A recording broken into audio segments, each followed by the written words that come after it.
Huwag mong husgahan ng isang tao bisa uri ng kanyang trabaho. Katulong man yan, karpintero, basurero, o kahit ano pa ang trabaho, basta marangal. Dahil hindi naman batayan ang trabaho para respetuhin mo ang isang tao. Dahil ang buhay, kailangan natin ng diskarte para umasenso. Aanin mo ang diploma kung wala kang respeto sa kapwa. Kaya tayong lahat ay pantay-pantay lang.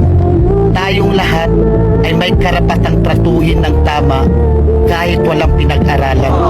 Tandaan natin, kahit ano pang kurso ang natapos mo, kahit ano pang diploma ang hawak mo, kahit mayaman o mahirap ka lang, lahat tayo kapag namatay, iisa lang ang titulong diplomang nakaukit sa lapida natin.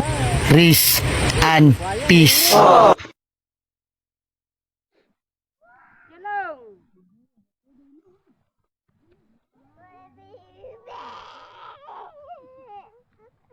Ibutang na ni.